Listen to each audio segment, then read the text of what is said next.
Assalamualaikum warahmatullahi wabarakatuh. Perkenalkan, saya Eza Anggraini dengan NIM 2123054 dari jurusan Pendidikan Agama Islam di Universitas Islam Negeri C.M. Jamil Jambe, Bukit Tinggi. Halo semuanya, semoga semua masih dalam keadaan sehat dan tentunya masih semangat dalam proses menuntut ilmu. Pada hari ini kita akan membahas terkait sejarah turunnya Al-Quran yang dikaitkan dengan Quran Surat Al-Hijr ayat 9. Yang mana Al-Quran ini merupakan kitab suci umat Islam yang diturunkan oleh Allah kepada Nabi Muhammad melalui perantara malaikat Jibril. Yang mana ayat pertama turun itu adalah Quran Surat Al-Alaq ayat 1 yang berbunyi, "Bacalah demi Tuhanmu yang menciptakan."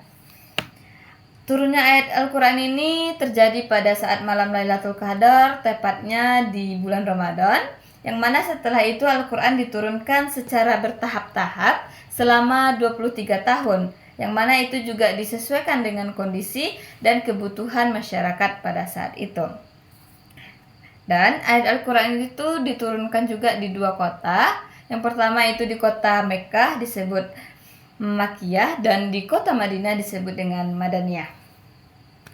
Selanjutnya kita akan membahas terkait tujuan dan turunnya Al-Quran itu secara bertahap-tahap, yang mana agar umat Islam itu bisa memahami, menghayati, dan mengamalkannya dalam kehidupan sehari-hari secara perlahan dan mendalam juga. Kemudian Quran Surat Al-Hijr ayat 9, yang mana Allah berfirman, Bismillahirrahmanirrahim. Inna nahnu nazzalna dzikra wa inna lahu lahafizun.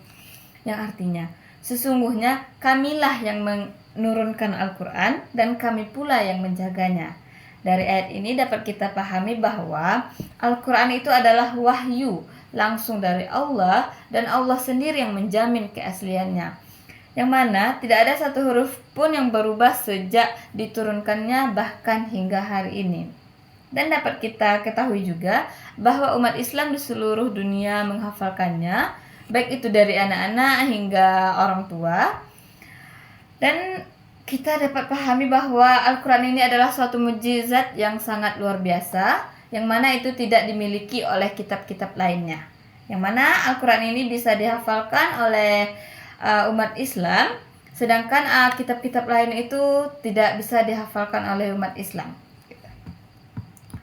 Kemudian jika kita kaitkan dengan kurikulum pendidikan agama Islam, dalam pendidikan agama Islam itu kita diajarkan untuk selalu membaca dan memahami isi Al-Quran itu bukan hanya sekedar menghafalnya saja, akan tetapi kita mengamalkan nilai-nilai Al-Quran dalam kehidupan sehari-hari seperti sikap jujur, sabar, dan saling menghormati. Kemudian kita juga harus menjaga kemurnian ajaran Islam seperti yang telah dijanjikan oleh Allah dalam Quran Surat Al-Hijr ayat 9. Contohnya saja, ketika kita belajar tentang akhlak mulia, itu semua bersumber dari Al-Quran. Dan ketika kita diajarkan sholat, puasa, zakat, dan adab kepada orang tua, itu juga bagian dari isi Al-Quran yang dijaga oleh Allah Subhanahu wa Ta'ala. Jadi, Al-Quran itu bukan hanya kitab suci, tapi juga pedoman hidup yang mana Allah jaga untuk kita semua. Dan kita ditugaskan untuk mempelajari, memahami, dan mengamalkan isi Al-Quran itu dengan sungguh-sungguh. Maka kita sebagai umat muslim, jadikanlah Al-Quran itu sebagai teman hidup, bukan hanya dibaca saat ujian atau lomba saja. Semoga kita semua termasuk orang-orang yang mencintai Al-Quran dan menjadikan Al-Quran itu sebagai cahaya dalam hidup kita. Mungkin sekian penjelasan dari saya. Saya akhiri. Wassalamualaikum warahmatullahi wabarakatuh.